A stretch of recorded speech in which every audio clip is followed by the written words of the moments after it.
Olá, estamos iniciando mais um Painel Regional, o seu tradicional programa de debate, sempre aqui ao vivo, pela Santa Cecília TV, às 13 horas e 30 minutos, sempre de segunda a sexta-feira.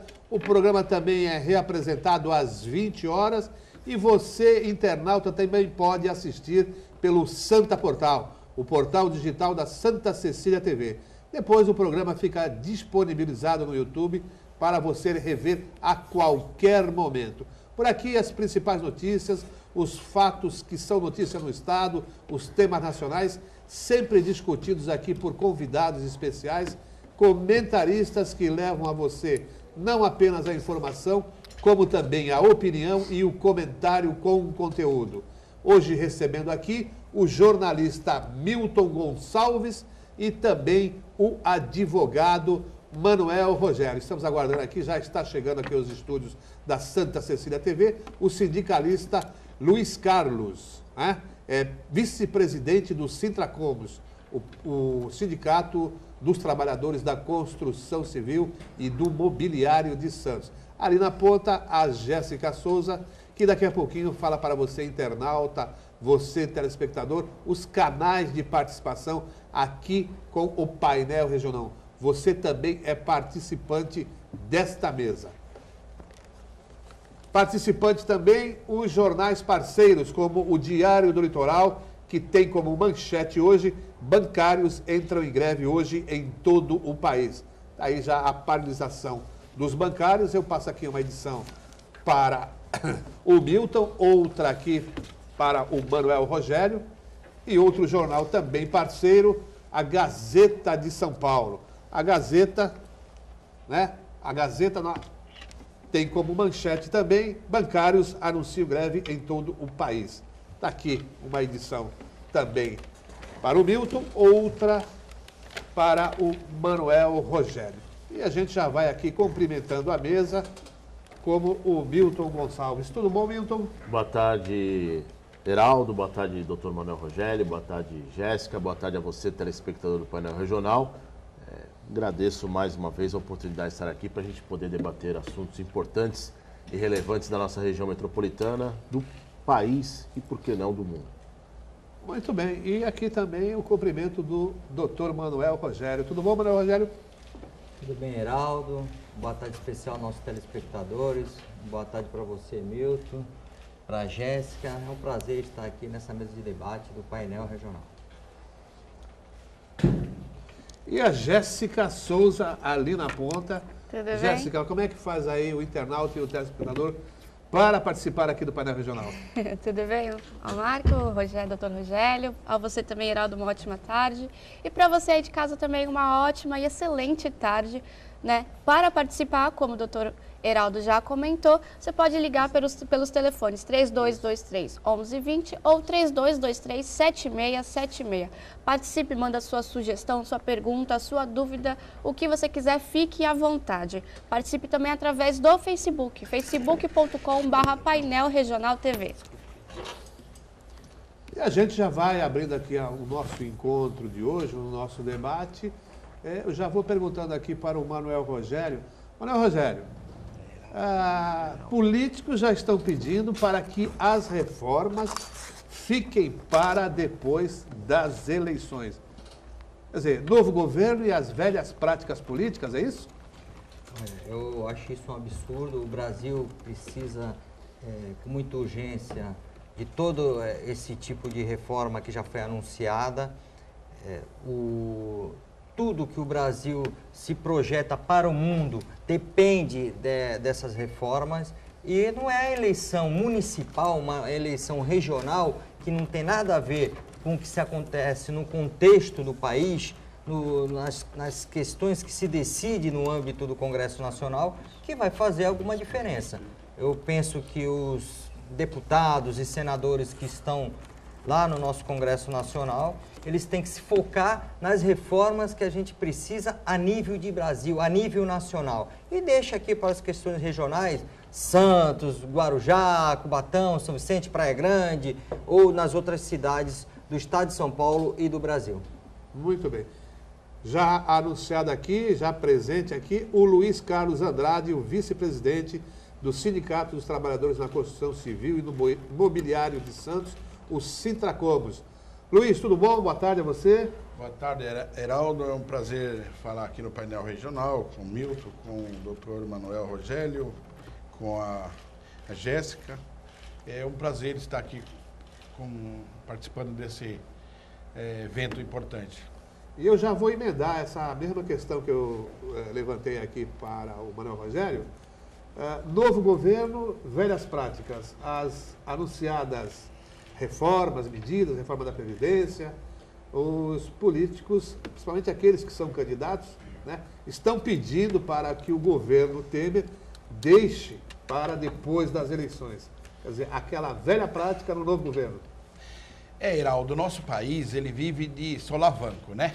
Eu acho que o mais importante de tudo isso é a manutenção da democracia.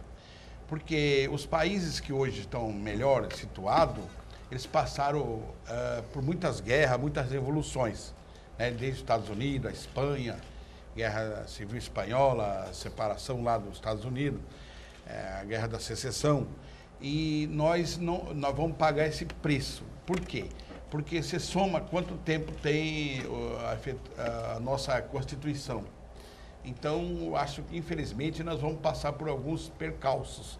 Vamos ter que nos livrar desses maus políticos e vamos ficar com aqueles melhores. Eu acho que é isso que o país está passando por isso. Porque, se não, veja, quando o Sarney entregou para o Collor, como é que estava o país? Né? Com todos aqueles problemas, o Collor tomou a poupança do povão, inclusive dos velhinhos, para tentar botar o Brasil no eixo. Mal o Itamar e Fernando Henrique colocou o Brasil no eixo, entra o Lula com o país praticamente saneado. Mas o nosso país, nós padecemos de um pecado mortal. Não, o povão depende dos políticos, ou seja, os projetos nossos são a curto prazo. E o país do tamanho do nosso tem que ser secular, 50 anos, 100 anos, os grandes projetos. Não é um mandato de 4 anos que vai corrigir tudo, no máximo 2. Mas era preciso que o outro governo que assumisse não pegasse, como diz o gaúcho, o cavalo encilhado, montasse e já saía andando. Não é assim não. É preciso que a população, inclusive o povão em geral, eu tenho insistido nisso, a população tem que ter o seu próprio projeto, independente do governo que vai assumir a cadeira. Nosso projeto é de Estado, não é de governo, não é de mandato. Essa dificuldade é problema cultural nosso. Ô, Milton, essa questão específica aí da reforma da Previdência, anunciada, cantada, dizendo que se não fizer a reforma, se não mexer agora, já nos próximos anos não vai ter dinheiro para pagar os aposentados pensionistas. Mas o governo está protelando, a pedido dos deputados, enfim, senadores, principalmente os que são candidatos em suas cidades, para que deixem depois das eleições. Quer dizer... Mais uma vez essa jogada? A jogada são as articulações dos bastidores lá de Brasília, né? Quem conhece Brasília sabe muito bem que aqueles corredores, principalmente aquele túnel do tempo, muito conhecido, onde vai de um anexo para o outro, muitas coisas acontecem, muitos conchavos são feitos. Agora, o que nós não podemos deixar bem claro para os nossos telespectadores é com relação aos nossos aposentados, né? Essa reforma, ela vem sendo falada há anos.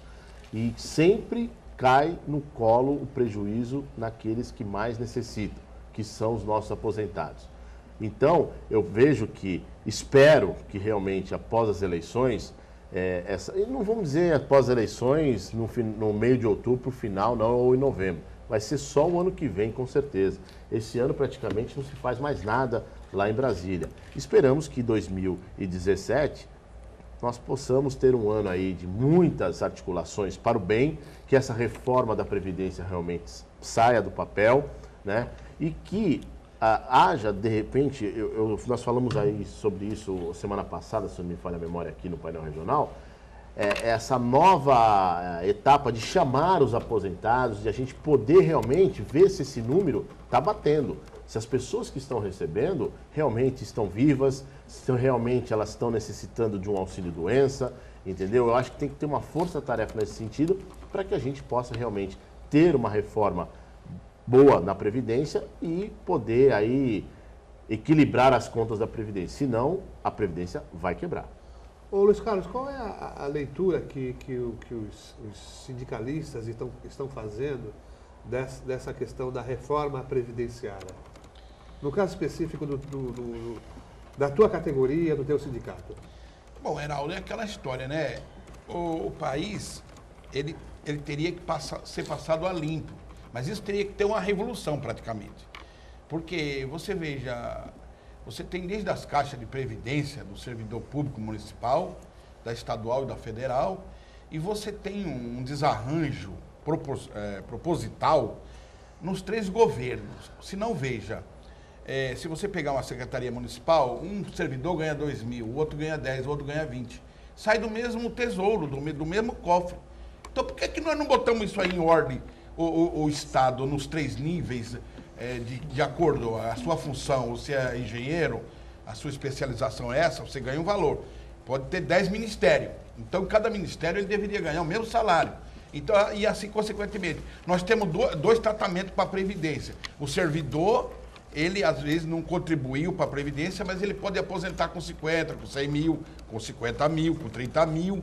Então, por que 2 previdências, uma privada e uma pública? Vamos fazer uma só? E vou botar um critério para todo mundo igual, todo mundo que contribuiu vai receber. Porque há pouco tempo, de vez em quando, você vê anistia, né? Agora estão anistiando 30 bilhões para Friboi. Você tem notícias dos empréstimos feitos para o exterior, que não foi o povão que acordou. Então vai desviando. Por exemplo, a desoneração que a Dilma fez com Manteiga lá. O que desorganizou agora, que desgraçou a Previdência, foi aquela desoneração. Nós esperamos que seja feita justiça com os injustiçados, tá? E o critério é aquele. Não dá para um político aposentar com 8 anos e você com 65. Entendeu? Então, essas distorções todas tem que pôr na bandeja e botar em ordem tudo isso. É um descalabro que está acontecendo e todo mundo fingindo que o povão é burro. O povão não é burro, não. Mas uma hora vai chegar a vez de quem manda no povão. Então, o processo está invertido. Muito bem. Olha, o Rogério já tem uma posição mais sectária em relação à Previdência. Acha que realmente, do jeito que está, quebra. Eu realmente tenho esse posicionamento, mas não posso desprezar o que foi dito aqui com simplicidade, com muita sabedoria. Nosso representante sindical colocou uma questão muito importante. Colocou a questão das contribuições da Previdência. O Milton também colocou a questão de fazer uma auditoria em tudo isso e ver o real estado da Previdência hoje, para ver se vai tirar muito ou se vai tirar só pouco, porque é fato que vai tirar. Porque os cálculos, eles são atuariais, eles fazem uma projeção no tempo. Você não consegue imaginar uma coisa momentânea. Só hoje, por exemplo, faz uma auditoria, a Previdência tem tanto, e com esse tanto a gente consegue pagar o pessoal? Não, não dá. O cálculo é atuarial, ele é por uma expectativa de vida da pessoa. Você vê, às vezes a expectativa de vida da pessoa é de 70 anos, ela pode alcançar os 100 anos. Hoje o ser humano ele tem vivido mais, a medicina evoluiu muito. Agora, o sistema brasileiro é um sistema de distribuição. Vai ter aqueles que vão contribuir mais, e aqueles que ainda que tenham contribuído menos, vão receber também. Foi o sistema que foi adotado pelo Brasil. E hoje vai ser muito difícil mudar esse sistema, porque nós temos hoje uma grande maioria de brasileiros que estão numa classe ínfima da sociedade, que estão em sobrevida, num ganho, depende até do Bolsa Família para sobreviver. Não é nem uma previdência, é uma ajuda social. Então, todo esse contexto não pode ser desprezado. Agora, é uma realidade que o Brasil vai ter que enfrentar isso aí. E o Heraldo falou uma questão. Mas vamos deixar para depois da eleição? Não, tem que enfrentar agora. O Brasil não pode perder mais tempo, o Brasil já perdeu muito tempo. Nós tivemos um período de retrocesso e ele precisa de muita rapidez para recuperar tudo isso que perdeu. Então tem que colocar tudo isso no Congresso Nacional, independente se seja época de eleição ou se não seja. Nós temos que fazer reforma previdenciária, nós temos que fazer reforma trabalhista, nós temos que fazer reforma tributária, nós temos que fazer reforma política. Essa é uma realidade do Brasil. A sociedade evoluiu e a gente não pode ficar preso ao passado, é uma nova realidade. Então, dentro dessa nova realidade, o Congresso está aí, ele vai ter que discutir isso. Às vezes, muitas pessoas vão dizer, são bandidos, estão tirando nossos direitos, mas eles vão ter que ter coragem para enfrentar isso, porque é uma realidade. Ele como político, ou eles como políticos, eles vão ter que enfrentar isso e dizer, olha, tira ou mantém ou acrescenta, mas vai ter que fazer isso em época de eleição ou não seja época de eleição. Outro aspecto dessa questão previdenciária, Luiz Carlos, diz respeito, você mencionou a questão das desonerações desastrosas da Dilma, mas a conta, pela proposta que está sendo apresentada pelo governo, vai apenas para o trabalhador. Os furos nesse cofre da Previdência não estão sendo remendados. São empresas que devem uma Previdência, clubes de futebol que promovem aí um grande desequilíbrio, até em termos de expectativa do jovem, na medida que paga salários astronômicos para alguns jogadores de futebol, quer dizer, e desestimula estudo, desestimula outros setores da juventude. Quer dizer, essa dinheirama toda que escorre, o governo não vai buscar. Então, prefere, né, colocar na costa do trabalhador. Então, o problema, Heraldo, aí o doutor Rogério falou, o problema é que nós vivemos de pedágio, né? Um pedágio aguardava o impeachment, agora outro pedágio aguarda as eleições.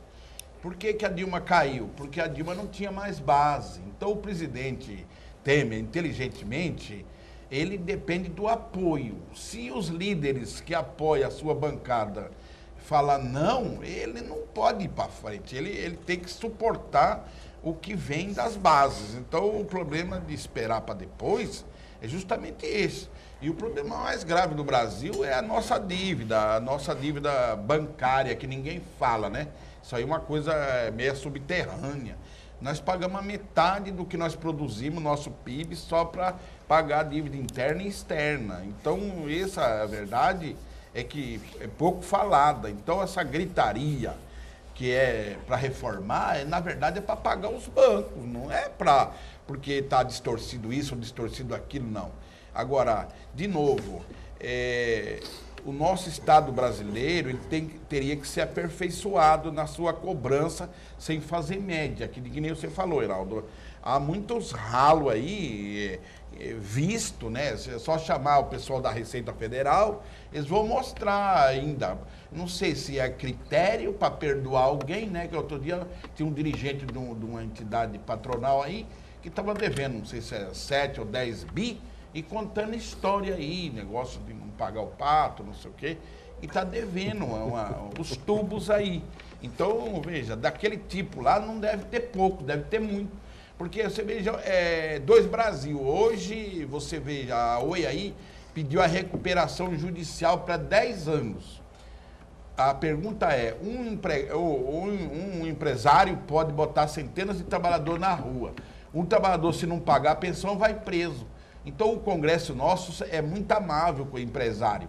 É igual na área de polícia, né? Você vai fazer um BO, você faz um BO eletrônico. Mas se um patrão te der um cheque de R$10, aí você tem que ir lá no DP, fazer lá, ficar o sabor do escrivão para fazer o BO. Então, você não pode fazer eletrônico. É Dois Brasil que nós temos. Muita condescendência para com muitos ou não, poucos? Dois Brasis. Tanto na Previdência como no resto. Milton, como é que resolve isso? O doutor falou, foi muito feliz na sua colocação, nós precisamos de várias reformas. Eu digo, já disse a semana passada aqui e vou repetir, eu acho que a reforma política já está agora, na porta daqui 15 dias, né, nas eleições, que você, telespectador, pode fazer essa reforma política, né? Porque se depender lá de Brasília, a gente está roubado, entendeu? Então, vote bem, vote consciente, tem muitos candidatos que estão à reeleição, que são bons, que com certeza dá para a gente votar, dá mais um voto de confiança, mas tem muitos que estão aí, que ficaram 4 anos, não fizeram absolutamente nada. Tem outros que estão aí caindo de paraquedas, querendo uma boquinha, né? E por aí vai. Então a reforma política começa por aí. E quando o Luiz Carlos fala de pedágio, eu incluo mais um pedágio aqui, viu? Tem o pedágio do Cunha. Porque o Cunha, de segunda-feira que vem, vai lá, estão tentando achar o Cunha para entregar a intimação dele para dia 12 começar a cassação do Cunha. Então, se o Cunha for cassado, olha, não sei o que vai acontecer nesse país, viu? Ô, Rogério, o Milton falou que pode começar pela casa, citando as eleições. Você acha que pode começar também? É uma iniciativa? A primeira reforma quem faz é o povo, afinal tudo emana do povo, isso é democracia. É o povo que traz tudo, o que está acontecendo, é o nascedouro de tudo. Agora, essa questão do Cunha é interessante, porque ele dá uma entrevista para o jornalista, mas não consegue ser achado para ser intimado. Eu fico até preocupado com isso, porque isso causa uma certa insegurança jurídica brasileira, porque isso leva as pessoas a acreditar que tudo pode nesse país. Eu acho que já deveria ter publicado algum edital. Se ele não saiu do país, publicaria nos jornais de grande circulação, nos lugares onde ele ainda tem estabelecimento oficial, porque ele tem gabinete, e ele estaria dado como intimado para sanar qualquer tipo de nulidade que possa ser questionado. Muito bem, vamos fazer um pequeno intervalo e daqui a pouquinho a gente volta para o segundo bloco do painel regional. Olá, já de retorno aqui para o painel regional, para o segundo bloco do programa. E nós temos um fato a lamentar, que foi a hostilização a uma jornalista do jornal A Tribuna, que ontem cobria lá uma assembleia no Sindicato dos Taxistas e foi hostilizada, agredida, né? Agredida por atos, né?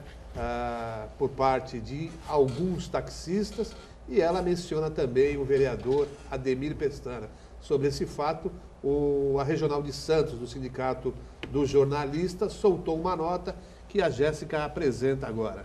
Vamos lá. A diretoria da Regional Santos, Baixada Santista e Vale do Ribeira, do Sindicato dos Jornalistas de São Paulo, lamenta os atos praticados por alguns taxistas contra a repórter do jornal A Tribuna, Débora Pedroso, na manhã desta segunda-feira, dia 5 de setembro de 2016, na sede do Sindicato dos Taxistas em Santos. Pressionada e ofendida por alguns profissionais e pelo candidato a vereador Ademir Pestana, do PSDB, e seu assessor Fernando Scheffer, a profissional teve que sair do local e voltar algum tempo depois para finalizar o seu trabalho. A Regional Santos respeita o direito de qualquer categoria se manifestar e protestar contra qualquer empresa de comunicação quando se acha atingida. Mas lembra que a jornalista é uma trabalhadora assalariada e estava nos exercícios da sua profissão, que é apurar e relatar os fatos. A direção vai exigir a punição dos envolvidos junto ao Sindicato dos Taxistas, a direção do PSDB, a Câmara Municipal e pedirá providências às autoridades competentes. Glauco Braga, diretor regional do Sindicato dos Jornalistas de São Paulo. Está aí muito bem a nota do Sindicato dos Jornalistas. Mané Rogério, não é por aí que se resolvem esses conflitos, né? A gente sabe que é uma questão delicada, que envolve taxistas, uma categoria aí muito respeitada na cidade, e essa nova modalidade de serviço, de prestação de serviço aí, de transporte, que é a URB, quer dizer, vai ter que se chegar a um denominador comum, mas não envolvendo, partindo para agressões, principalmente de uma jornalista que está aí no meio do conflito, apenas relatando, observando e cumprindo com o seu papel. Olha, a Câmara Municipal de Santos sempre foi palco de grandes debates, de grandes polêmicas. Afinal, é lá que se coloca todas as questões da cidade. Foi polemizada essa questão do Uber e dos taxistas, porque é uma coisa atual agora e que necessita de uma regulamentação. Partiu-se um projeto que foi colocado em discussão e o prefeito sancionou. Mas eu acho que tudo isso está caminhando para ser resolvido dentro da cidade, afinal, é a vontade do povo que sempre vai ser estabelecida. E lá todos vocês aqui e todos os nossos telespectadores, pode ter certeza que lá ninguém é contra o povo. Eu acompanho muito as sessões da Câmara, O que se quer lá é uma coisa legal, regulamentada, não afoita, que as questões sejam debatidas, não prejudicando uma categoria, mas também não prejudicando uma evolução da sociedade. Quanto a esse episódio específico que relatou aqui a Jéssica, com a nota do Sindicato do Jornalista, eu lamento muito que a jornalista tenha sido hostilizada, mas eu posso fazer aqui uma defesa do vereador Ademir Pestana. Eu conheço pessoalmente, eu tenho muito contato lá na Câmara com ele, é uma pessoa de muita simpatia, é uma pessoa muito educada. Acredito que pode ter tido um mal entendido aí, porque realmente quando uma categoria, está aqui o nosso sindicalista aqui não me deixa mentir, quando uma categoria está defendendo os seus direitos, aqueles sindicalizados acabam se exaltando e começam a discutir e pode ter tido um mal entendido aí, porque eu tenho certeza da hombridade, da seriedade e da respeitabilidade do Ademir Pestana. O que não se pode jamais, Milton, você é jornalista, sabe disso, é confundir a pessoa do jornalista com a posição política adotada pelo jornal sobre determinados temas. Quer dizer, isso que é inaceitável. Então, quem está no conflito tem que ter, a gente vai ouvir daqui a pouquinho o Luiz Carlos, e saber distinguir esses fatos. Né? Não é a figura do jornalista em si. Se o jornal pende para determinado lado, que se faça um protesto lá ou procure a direção do jornal e se esclareça. Agora, jamais agressão, jamais ofensa, jamais ameaça. Isso realmente é inadmissível. O doutor Rogélio foi muito feliz na sua colocação. Eu também quero me solidarizar com o vereador Ademir Pestana, também o conheço, sei da integridade dele. Né? Eu acredito que no calor ali da conversa, de repente a jornalista ou alguém interpretou o vereador de uma forma errada, e eu também quero acreditar, não estou aqui defendendo o vereador, não tenho procuração nenhuma para isso, mas eu acredito que ali no calor possa ter interpretado de uma forma errada, né? E também vai um recado aí para os assessores, né? No momento desse de eleição, tira o candidato, tira o vereador de lá, nem aparece para falar, né? Porque qualquer coisinha respinga no candidato e no vereador. Eu quero aproveitar também e mandar um beijo carinhoso para a Delaine Amaral, que é assessora de imprensa do vereador Ademir Pestana, muito competente. Então eu acho que isso foi um mal entendido. E outra coisa, semana retrasada teve um ato desse nas escadarias da prefeitura.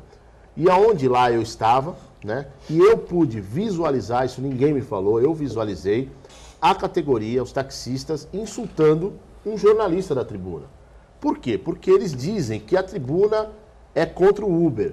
E o Heraldo falou muito bem, pô, vai lá na tribuna. Eu tenho certeza que o Família Santini vai receber a categoria dos taxistas, com sindicato, com sindicalista. Faz uma matéria. Entendeu? Agora não adianta descontar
Eu acredito que agora os dirigentes sindicais vão tomar a frente e não deixar aquela pressão da massa, porque a massa ela fica incontrolável. O sindicato ele trabalha também com a massa é difícil controlar. Ela segue uma cabeça. Se a cabeça ela for para o bem, a massa vai para o bem. Se a cabeça for para o mal, a massa vai para o mal, porque senão ninguém controlava a massa. Então sempre ela vai numa direção. Agora, por isso que eu digo, cabe aos responsáveis tratar isso com seriedade, e porque esse debate é importante, viu? As coisas não podem ser tão simples assim, olha, agora a tecnologia apresentou isso, vamos implantar e pronto. Não, vamos debater. Depois vamos implantar, mas com segurança, porque depois a gente pode estar errado. Então, por isso que tem que debater. Porque eu te garanto que alguma coisa positiva vai sair de um debate. Alguma coisa vai ser aproveitada nisso. Tanto para os taxistas como para o Uber. O Uber também não veio o dono da razão, como o taxista também não é o dono da razão. É através desse debate que vai chegar num denominador comum. Isso que a gente espera. Eu lembro agora que quando surgiram as primeiras cooperativas de radiotáxi, alguns motoristas também se insurgiram. Mas o que fizeram? Criaram outras cooperativas, né? Qual é o objetivo deles? Prestar o melhor serviço, ter o atendimento, ser requisitado. Vai forçando. Eu não estou dizendo que com isso eles vão ter que ceder a Uber, não, vai ter que encontrar o meio termo, isso aí não resta a menor dúvida. O fato é que a população tá buscando alternativas, porque a população não tem dinheiro, então quando não tem dinheiro você busca alternativa. O Uber foi uma alternativa mais barata e eu acho que a categoria dos taxistas vão se adequar a isso, vão encarar isso desse jeito e vão também buscar alternativa que barateie o preço e que consiga também dar um serviço de qualidade com preço mais barato. Quem vai ganhar vai ser a população. Lógico. Porque nós vamos ter Uber e taxista e nós vamos ganhar com isso. O que não pode é esse tipo de coisa, essa pressão, essa perseguição. Às vezes acha que você, porque tem um carro preto, você é motorista de Uber, e aí realmente complica. Acontece que nem aquela moça no Guarujá. É criminosa. Pronto, mataram a mulher. E teve uma situação aqui também na rodoviária de Santos. É isso. Eu fui outro dia visitar minha mãe, né? Minha mãe mora ali próximo à igreja da Aparecida, estacionei meu carro, um rapaz veio para mim e falou, você é Uber? Eu falei, não. Acho que ele queria pegar um táxi, eu espero que você... Porque hoje em dia você não pode ter mais um carro preto, como bem disse o doutor. Eu acho que a moda agora é carro branco, né? Então você tem um carro preto novo, pronto. É motorista de Uber, vai ser perseguido e tal, e não é por aí realmente que a gente vai solucionar esse conflito. Mas por falar em conflito, ô Luiz Carlos, como é que está a greve da Cursam lá em Cubatão? Então, Heraldo... Não é conflituosa, hein? Continua manifestação pacífica. Os trabalhadores parados, a empresa ontem nos enviou um documento, só que ele tem um rosário de pendências, né? Não é só um item só. Nós passamos 2 vezes pelo TRT, o TRT nos acolheu, até no último julgamento agora a direção da Cursam nem compareceu, porque existe um particular. A empresa de economia mista, muitas vezes, ela manda o dinheiro, só o dinheiro líquido, para pagar o salário do trabalhador. Ele não manda a receita bruta. Eu vou mandar bruto porque você tem que recolher todos os encargos em geral. Não, manda a metade. E mesmo que ela pagasse em dia, ainda ela fica devendo, porque ela tem plano de saúde, FGTS, se brincar o INSS, essas outras questões que são devidas, né? Então, está atrasado lá, TIC, refeição, cesta básica, continua atrasado. Então, o sindicato não aceitou receber um ofício. Pediu para que ela remetesse ao tribunal que ela está ok. Porque é uma espécie de menchevique, né? Fala uma coisa e faz outra. Então, o que acontece? Quem manda na direção das economias mistas são os prefeitos. Então, há um capricho em alguns lugares para não quitar, que é para provocar o conflito. Mas há quanto tempo vocês estão parados lá? Já vai para 1 mês já. É o 42º dia hoje, né? Já 1 mês. Não, porque tem 2 setores, né? Um de limpeza e o que nós representamos. O nosso é que está fazendo 1 mês agora. 1 mês. Mas 2 setores, ela tem em torno de 600 pessoas. Mas nesse ano já houve outras paralisações, diversas. Sempre em razão de atraso. E não foi só nas economias mistas, é hospital, é prestador de serviço, não é as empresas lá de economia mista, é mais uma, né? Mas então é constante. O relógio da prefeita não acabou a pilha. Ele está descontrolado. Vamos fazer mais um intervalo e a gente já volta daqui a pouquinho para o terceiro e último bloco do painel regional. Olá, já de retorno aqui para o terceiro e último bloco. A gente vai ali com a palavra agora para o Luiz Carlos, que ele quer falar um pouquinho do Fundo Municipal de Desenvolvimento Econômico. É isso, Luiz? Isso, Heraldo. Heraldo, pesquisei muito, estudei muito e eu descobri que os municípios não são habilitados na área de ciência e tecnologia. Então, para ser habilitado, ele tem que ter o seu próprio Fundo Municipal de Desenvolvimento Econômico, Ciência, Tecnologia e Emprego. Para criar emprego é na área científica. Então, a gente tem notado que as prefeituras, os vereadores e prefeitos não têm habilitado porque a resposta não é por mandato. Infelizmente, tem coisa que é igual a árvore e a raiz. Você tem que plantar agora porque 10, 15 anos você ter. Então, eu vi que o Estado e a União é organizado. Você tem o fundo, você tem as leis, o decreto, mas você não tem no município. Então, nós precisamos criar no município o Fundo de Desenvolvimento Econômico, Ciência, Tecnologia, Inovação e Emprego, porque aí é questão científica, você organiza. Então, você cria ou a secretaria ou a diretoria, com o mesmo nome, Desenvolvimento Econômico, Ciência e Tecnologia, e você vai fazer projeto de 10, 15, 20, 50 anos. De onde viriam os recursos? Então, os recursos, justamente, você tem que criar no município para você fazer o projeto para buscar que o Estado e a União tenham isso habilitado. Só que o município não gosta porque não é coisa de 2 minutos, não é um PF, que é um prato pronto. Vai ter várias mãos a organizar, como se fosse uma Agenda 21, você chama os parceiros, tá? A gente deseja fazer aqui na região uma conferência de educação profissional e tecnológica, com o setor educacional, o setor de produção e as universidades, para você eleger elementos de cada setor, para você ter a demanda do local e buscar recursos do Estado e da União. Mas precisa ter o projeto, mas também tem que habilitar o município. Se não habilitar o município, não fala em criar emprego. Essas coisas que estão falando aí na TV, é tudo demagogia. Ele não fala como criar. Tem que criar o fundo de desenvolvimento, depois habilitar e contratar os PhDs via edital, que esse PhD não vai ser cabo eleitoral nem do prefeito nem do vereador, mas do município, do ente governo.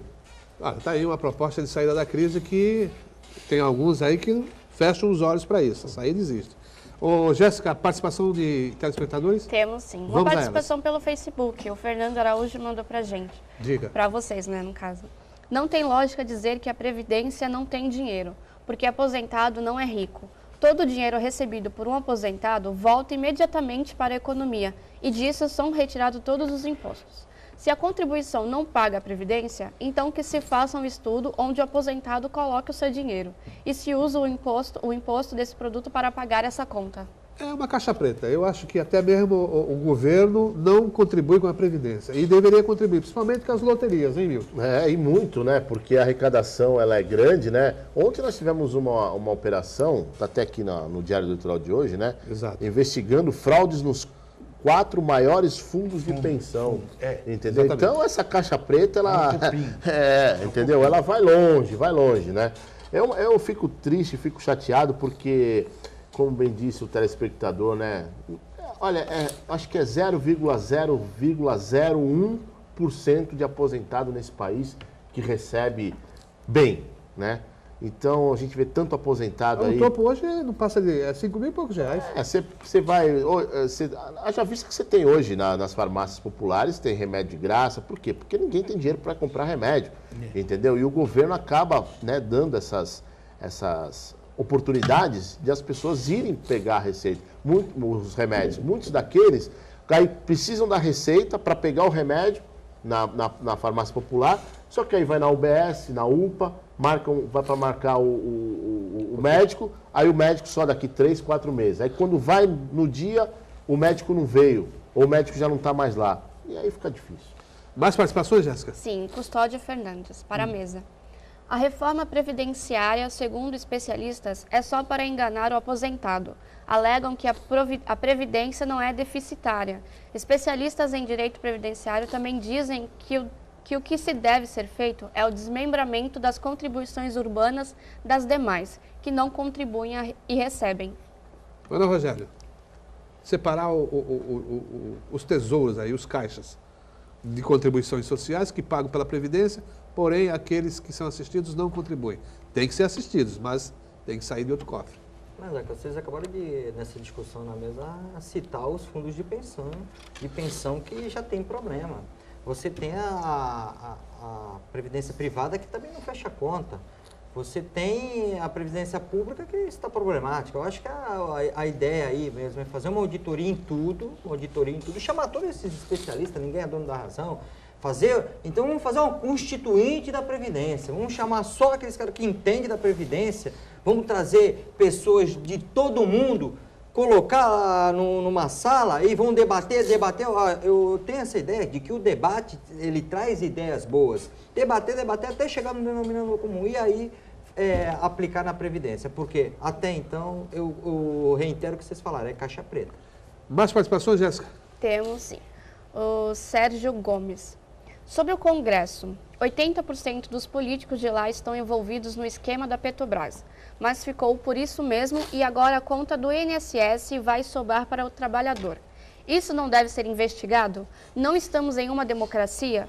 Porque só o trabalhador paga a conta. A Dilma foi retirada da presidência, mas ainda mantém os direitos políticos. O Congresso tem que ser investigado, Luiz Carlos?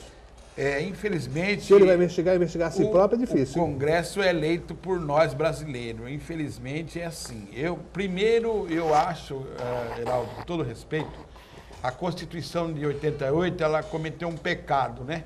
Separou a eleição do prefeito dos outros dois cofres maior. Então, para mim, nós tínhamos que ter a cada 5 anos uma eleição só. Uma eleição Os só. três, o prefeito, o governador e o presidente da República. Um compromete com o outro, senta junto. Então, educacionalmente, pedagogicamente, já ficava vertical o negócio. Começava por aí.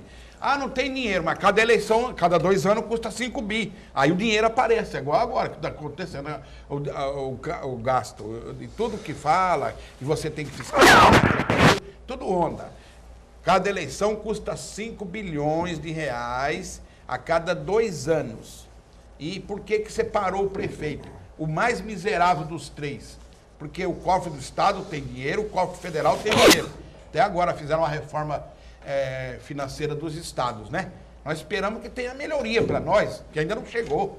Mas gostaria que o doutor Rogério tivesse uma informação se já foi sacramentada essa questão da reforma financeira dos estados, aí, o suporte que o governo federal ia fazer para os estados, né?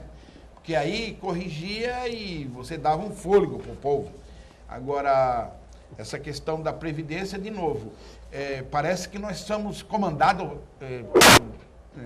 permanentemente por amadores. Que o caso da Previdência, qualquer coisa vem à baila. E a reforma deles não é reforma, é tirar direito, é diferente. É uma palavra linda falar reforma. Não é. Eu vou sacrificar você. Vou tirar o seu direito que você construiu e o que vem depois, vou retirar. Então a reforma é uma mentira. Não, é tirar direito para poder continuar, para pagar os bancos. A verdade é essa. Ninguém fala de pagar banco. É banco que está por trás de nós aí. Mas só que há uma desorganização. Muda o governo, devia ser continuado, não tem estatuto para tudo? Por que vai mudar, cada governo muda tudo? E aí só vai tirando, desmanchando. Porque quando você anistia alguém, perdoa alguém, alguém vai tomar na cabeça lá na frente, ou não? Se o dinheiro é público, você perdoa, ou faz empréstimo aí a fundo perdido para o estrangeiro, sim, a aprovação do governo. Devia ter um plebiscito para cada vez que o governo fosse tirar o dinheiro para emprestar para um país aí, e depois vai a notícia do fundo perdido, né? Quanto nós gastamos no Haiti, já não bastava ajudar o Haiti, que foi quem detonou o Haiti, que devia de cuidar lá, que era o primeiro mundo, a França e outros lá. Não nós brasileiros, porque nós damos de bom samaritano, vai ajudar um Haiti, Tem que chamar o país que arrebentou o Haiti, e não nós. É certo. Vamos lá? O Cosme Santos da Areia Branca para o Dr. Rogério. Qual a diferença entre o dinheiro que financia as facções criminosas e o dinheiro da corrupção desviada pelo antigo partido do governo federal, que financia badernas, movimentos e sindicalistas para fazer essas bagunças? Qual é a diferença? Estão tudo no mesmo limbo, né?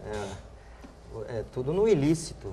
É. Porque corrupção é ilícita. Então, se você desviou o dinheiro, você está na ilicitude. Agora, você tem facções de crime. Você vai ser uma facção mais violenta, uma facção menos violenta, com a outra contextualização.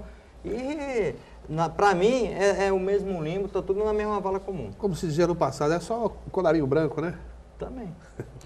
Mais participações, Jéssica? Temos uma participação pela internet, pelo Vamos lá. Facebook. O Roberto do Marapé, para a banca. Já que todos dizem que conhece muito bem o vereador Ademir Pestana, existem rumores de que ele seria proprietário de 5 táxis em Santos. Sabem dizer se é verdade? Caso sim, estaria explicada a posição do vereador. Eu desconheço. E eu não me coloquei aqui como amigo do vereador. Disse que apenas o conheço e que ele foi protagonista, ou pelo menos foi acusado de ser protagonista dessa situação que envolveu a repórter, a jornalista do jornal A Tribuna. Agora, se ele é proprietário de táxi, eu não sei. Sinceramente, também, Roberto, eu não sei. Eu também desconheço, eu sou amigo, eu sou amigo do Dr. Manuel Rogério, sou amigo do Heraldo, sou amigo do Luiz, sou amigo da Jéssica, mas eu não sei da vida particular de cada um deles, né? Se tem 5 carros, 6, 7. Eu falei da pessoa, né? Ademir Pestana, que também está à frente da Beneficência Portuguesa, uma pessoa amiga, um amigo, como vários amigos que eu tenho. Agora, se ele tem ou não tem, infelizmente eu não posso responder. E se ele tiver e o telespectador tiver essa informação, pode ser até denunciado à Câmara, porque a lei que proíbe o transporte, o Uber em Santos, é de autoria dele. Ele estaria legislando em causa própria. E, se você tiver essa informação, eu acho que uma denúncia ao Ministério Público seria interessante, importante, né? E se tiver informações desse tipo. Apesar que essa briga de Uber e taxista não é daqui de Santos só, né? Não. É mundial. Sim, de jeito nenhum. Está em Londres. Aí outro dia eu estava vendo que lá em Londres estavam tendo o mesmo problema parecido com aqui do Brasil, né? Foi em São Paulo e agora aqui. Então nós esperamos que tenha uma saída inteligente aí para as duas partes. Porque em Londres, o que ocorreu em Londres, eu tive lá na época que estava sendo instaurado o Uber, lá tem um sistema de táxi muito organizado e o que aconteceu? Acabou tendo muitos... É a preocupação, é o que eu estava comentando aqui. Porque foi na crise, né, do desemprego, né? Comentando com a Jéssica aí. A gente tem uma preocupação de que se a coisa for desordenada, sem uma regulamentação, é um perigo, porque de repente vai ter mais carro na rua do que pessoas querendo. Isso também. Essa que é a preocupação, a coisa tem que ser um pouco controlada. Tanto é que o número de táxis, eles eram limitados. Você não podia ter só táxi em cada esquina, tem um número limitado, tem um local certo para parar. Não, vem a desorganização. Aí foi que nem quando iniciou-se essas lotações na prefeitura de São Vicente. E quase que Santos também entra esse transporte clandestino, chamado de transporte clandestino, né? Foi um assédio grande, né? Estava olhando, já fiz parte no passado da comissão tarifária, a gente lá fomos assessorados por um ex-economista da Erondina, quando foi prefeito, e lá, pela norma de transporte de ônibus, a vida útil de um ônibus é 7 anos. Então, depois de 7 anos, o dono daquela aviação, aqueles ônibus deveriam ficar graciosamente para o próprio público.